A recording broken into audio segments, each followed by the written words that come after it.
नमस्कार, सुप्रभात। आप देख रहे हैं न्यूज तक। गुरुवार का दिन क्रिकेट फैंस के लिए काफी इमोशनल साबित हुआ, क्योंकि यही वो दिन था जब बारबाडोस में फंसी टीम इंडिया वापस लौटी। टीम इंडिया के स्वागत के लिए जो तैयारियां की गई वो उम्मीदों से परे थी। भारतीय खिलाड़ियों के लिए रोमांच से भर देने वाली थी, कभी नहीं भूलने देने वाली थी। टीम इंडिया के खिलाड़ी ओपन बस पर वर्ल्ड कप की ट्रॉफी के साथ नजर आ रहे थे, थिरक रहे थे, फैंस का प्यार, उनका सम्मान स्वीकार कर रहे थे। इसी बीच में कुछ ऐसा हुआ कि क्रिकेट फैंस ने देश का दिल जीत लिया, पूरे देश को सलाम करने पर मजबूर कर दिया। ये वाकया उस वक्त का है जब क्रिकेट फैंस अपने चहेते खिलाड़ियों की एक झलक पाने के लिए बेताब थे, लेकिन वो इस दौरान भी अपनी जिम्मेदारी का निर्वहन करना नहीं भूले। 3 लाख से ज्यादा फैंस मरीन ड्राइव पहुंचे हुए थे और पूरा मरीन ड्राइव खचाखच भरा हुआ था। लेकिन जैसे ही वहां से एम्बुलेंस गुजरती है, सभी फैंस साइड में खड़े हो जाते हैं और एम्बुलेंस को जाने का रास्ता दे देते हैं, जबकि खिलाड़ियों की बस को रोककर रखते हैं, बस को आगे नहीं बढ़ने देते। फैंस के इस जेस्चर ने वाकई पूरे देश का दिल जीत लिया। आपको बता दें, रोहित शर्मा ने वानखेड़े स्टेडियम में बड़ा बयान भी दिया। उन्होंने ट्रॉफी को पूरे देश का बताया। विराट कोहली ने भी इसे कभी न भूलने वाला पल बताया। भारतीय खिलाड़ियों को यहां बीसीसीआई ने 125 करोड़ रुपए की प्राइज मनी देकर सम्मानित किया। वहीं रूस के यूक्रेन पर हमले के बाद वो प्रधानमंत्री नरेंद्र मोदी ही थे जिन्होंने रूसी राष्ट्रपति व्लादिमीर पुतिन को समझाया था कि ये युग युद्ध का नहीं है। हालांकि पीएम मोदी की उस बात को पुतिन ने नकारा भी नहीं था और माना भी नहीं था। उस युद्ध के दौर के बाद ये पहला मौका होने जा रहा है जब पीएम मोदी रूस की यात्रा पर जा रहे हैं। विदेश मंत्रालय की तरफ से आधिकारिक जानकारी दी गई है कि पीएम मोदी 8 से 9 जुलाई के दौरान रूसी संघ के राष्ट्रपति व्लादिमीर पुतिन के निमंत्रण पर 22वें भारत रूस वार्षिक शिखर सम्मेलन में भाग लेने के लिए मॉस्को में होंगे। इसके बाद पीएम मोदी पिछले कई प्रधानमंत्रियों के रिकॉर्ड को तोड़ते हुए ऑस्ट्रिया के दौरे पर भी जाएंगे। 9 से 10 जुलाई को ऑस्ट्रिया का दौरा करेंगे पीएम मोदी। ये 41 साल में पहली बार होने जा रहा है कि कोई भारतीय प्रधानमंत्री ऑस्ट्रिया की यात्रा पर जा रहा है। वहीं सोशल मीडिया पर अपने शुद्ध विचारों की वजह से जाने जाने वाले संत महाराज प्रेमानंद जी ने हाथरस हादसे को ध्यान में रखते हुए एक बहुत बड़ा फैसला लिया है। रात्रि में वो जो श्रद्धालुओं से मिलने के लिए, उनकी पीड़ा जानने के लिए अपने आश्रम से निकलते हैं, फिलहाल अनिश्चित काल के लिए इसे बंद कर दिया गया है।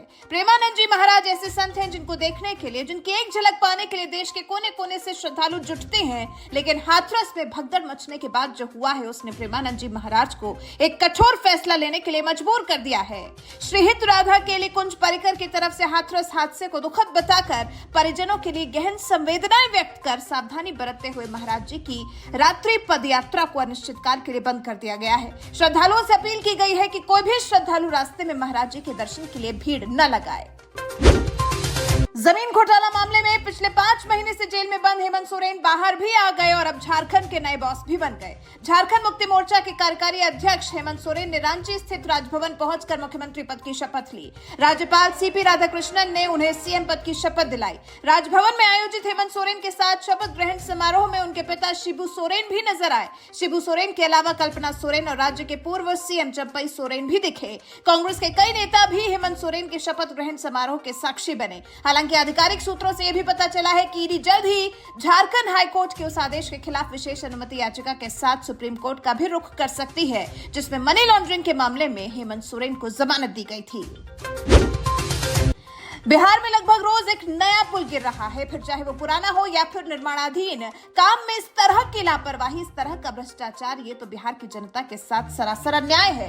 अभी बुधवार को ही एक साथ 5 पुलों ने जल समाधि ली। सीवान और छपरा में एक ही दिन में 5 पुल ध्वस्त हो गए और अब गुरुवार आते आते एक खबर और आ गई पुल गिरने की कि छपरा में एक और पुल गिर गया। इसी के साथ ही बिहार में पिछले 15 दिन में 11 पुल टूट चुके हैं। ये मामला सुप्रीम कोर्ट तक पहुंच गया है।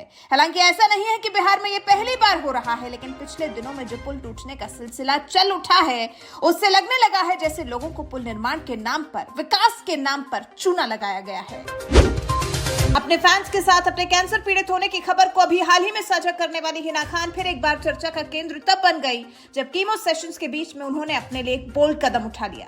कीमोथेरेपी की वजह से उनके बाल झड़ने शुरू हो उससे पहले ही हिना ने अपने लंबे घने बालों को अपने हाथों से काट दिया।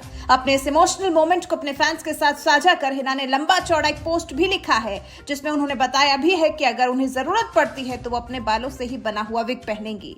वैसे हिना एक ऐसी एक्ट्रेस रही है जो अपने काम से अपने पैशन से अपने फैंस को इंस्पायर करती रही हैं। हिना खान जिस हिम्मत और हौसले के साथ खुद पर आई इस परेशानी का डटकर सामना कर रही हैं, उससे उनके फैंस के मन में उनके लिए जगह और ज्यादा गहरी हो गई है। अलग अलग एक्टर्स और उनके चाहने वाले लगातार हिना खान के जल्द ठीक हो जाने के लिए प्रे कर रहे हैं, उनकी हौसला अफजाई कर रहे हैं, उनके लिए लगातार दुआएं मांग रहे हैं।